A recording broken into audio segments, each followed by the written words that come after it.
It's interesting when you start thinking about one of the things that moves us and drives us as an organization. It is that we're dissatisfied. We're dissatisfied with the percentage of kids who grow up in our church and walk away and drop out of faith and drop out of Christianity.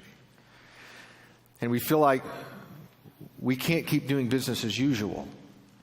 We can't just ignore the fact that we have to fundamentally look at a lot of the systems and a lot of the programs and a lot of the curriculums and a lot of what we're doing. We've got to ask hard questions about what we need to do in the context of that to create a different kind of experience so kids walk away with a mobilized faith. It doesn't really matter which expert you talk to. If you talk to Fuller will say 50% of kids drop out of faith and walk away from Christianity when they go off to college.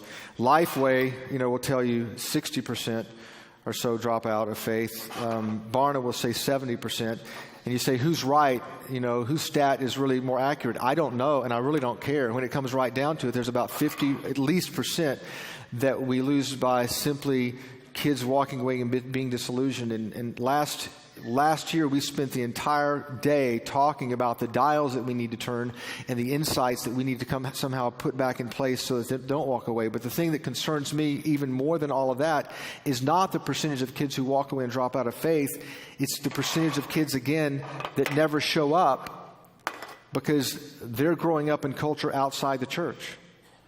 So as we recreate the model to keep the percentage of the 25% that are coming engaged with faith, we also have to think in terms about what kind of systems are we creating to build a different kind of ministry and to create a different kind of experience to reach the kids who are surrounding your church and surrounding your community and not going to church.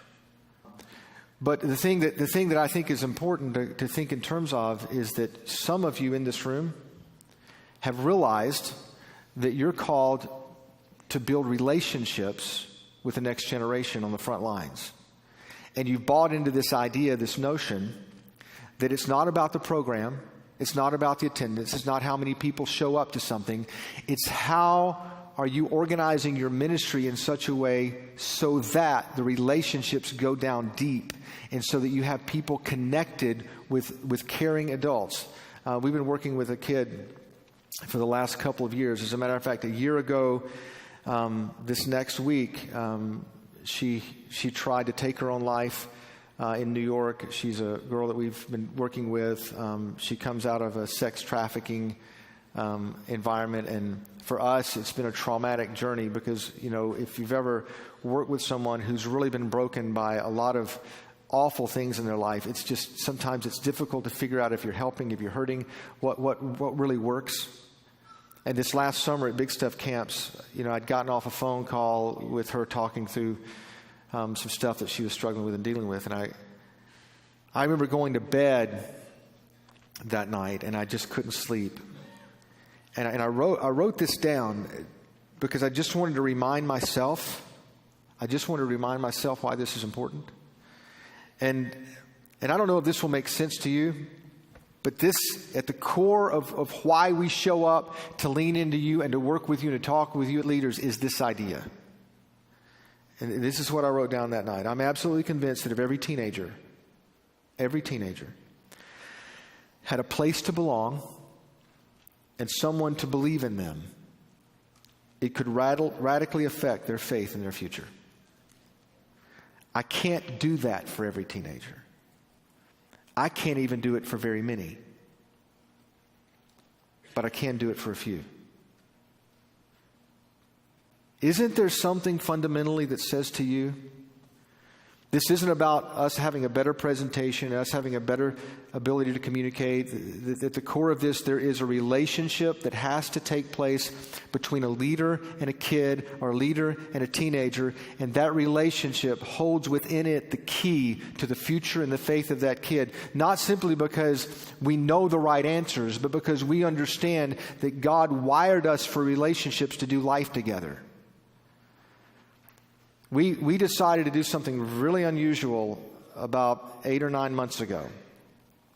We decided that the role the small group leader plays in the average church is so important and so significant that we were going to spend our time and spend our energy organizing ideas around what that would look like and what that means and what that would be, to such a degree that we decided several months ago, before we hit Orange Conference, before we hit tour, we wanted to take some time to talk to you about why it's important to recruit leaders who understand that it's not about doing ministry to the multitude or the masses, but it's about doing ministry to a handful of people. If we're going to change the stat that we feel like exists and indicates that so many are walking away and dropping out of faith. And it fundamentally, comes down to this one issue. And I hope you'll understand and agree with this, that what you do for a few will always have more impact than what you do for many. Somewhere along the way, we have created a role that she represents. Tell me your name. Gail. That Gail represents the role of a small group leader. I mean, sometimes we use the word teacher, sometimes we use the word leader, but in our world we use the word small group leader. That means that she has decided to invest in a few people over time, and that we have this core responsibility in our church to recruit people to do life with kids and teenagers. And we would say that's different than having a class. We would say that's different than teaching a lesson.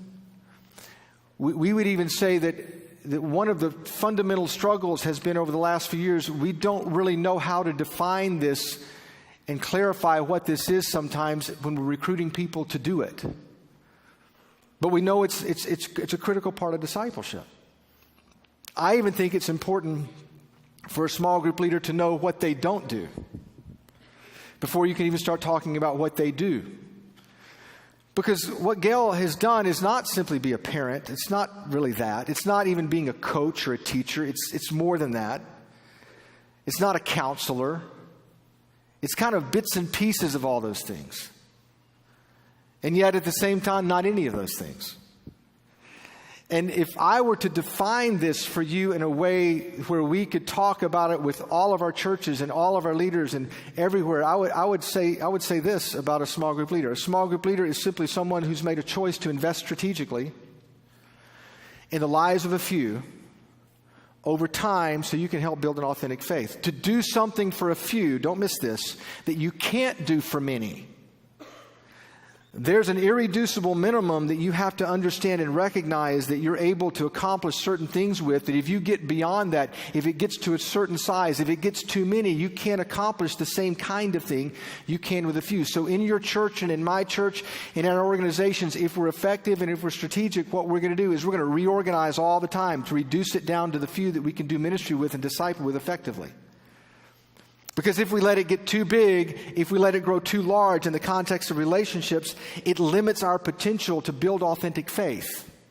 So we have to be intentional about leaning in to the Gails of the world and other leaders and saying, we want to give you a few that you can be the custodian of for a period of years, to invest in them strategically. Why? Not just to make them better people, to help them have a better future. No, to hand them off a faith in a way that you couldn't hand them off the same way if there were a lot of people. Again, the reason this is so important is because it means if you really believe this, and this is a critical part of making sure that the next generation doesn't just walk away, it means we've got to take a hard look sometimes at how we're organizing our churches and how we, do ministry. We've got to recognize that as important as the platform and as important as the big room and as important as the presentations and as important as all those things are, that those things should be steps to leading people in the context of relationships if we want faith to go deeper.